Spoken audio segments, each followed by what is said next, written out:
Welcome back.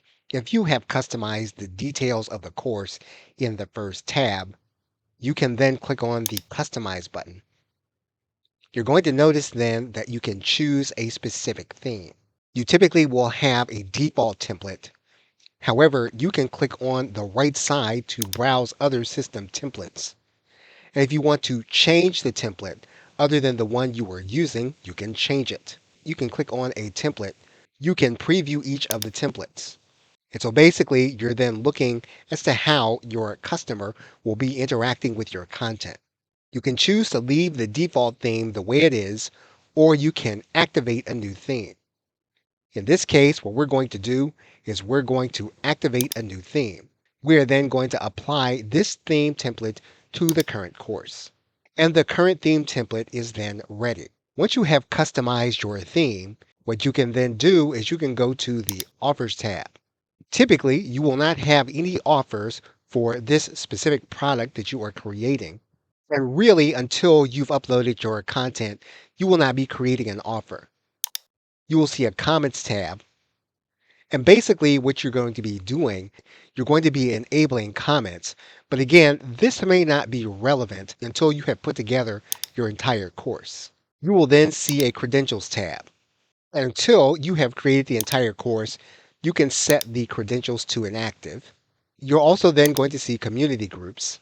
And again, this element is not going to be relevant until you have completed putting together the course. What you can then do is to go back to the course outline. You are then going to see the product structure. If you click on this element, you'll notice that you can create a category and add a credential here at the top. You'll then see that your first category is going to be present, but it will be blank. What you can then do is you can click on that blank category and you can give the category a title from within your course. What you can then do is click Save. If you want to write a description, you can write one in, or if this is something that you don't want to do, it's something that you can hand off to an AI like ChatGPT or Gemini. The first category can be set as the root category. That's going to be the default setting. We're going to leave that default setting as it is and click Save. We're then going to head back out to the top of the course outline, and you'll notice then that your first category is going to be the category that you set up. What you will then notice is that within the category, you can do a few things. You can add a lesson, you can add a subcategory, you can add an assessment or test, or you can add a credential. Within the first category, if we want to add a lesson, we can click on Add Lesson. And whatever you know that your first lesson is going to be, you can write one in. In most cases, you may want to create an introductory lesson or a read this area first. We are now going to click Save. Our first category is now created. What we can then do is we can then slide this one to the top by using the grab bars. And if you don't want this first post there, or you don't want to change it, you can delete it, or you can just go in and edit it.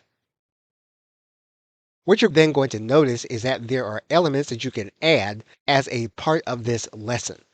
You can go into the category and you can add in a subcategory. And what we can do is we can add in a subcategory. We can then click Save. You're then going to notice then that you're going to have a subcategory that you can set. And so if you want to set the subcategory within the category first, you're going to notice then that your category can fit underneath your main category. You can then also move anything that you created within that category.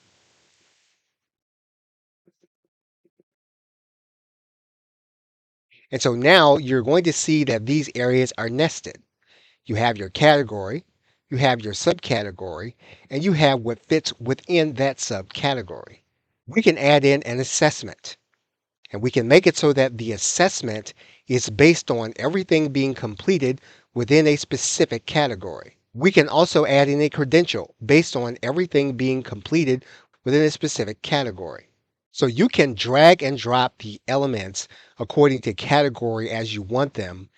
What you want to do now is you want to begin to upload your content to your GoHighLevel sub account. Okay, so thanks, and I will see you in another video.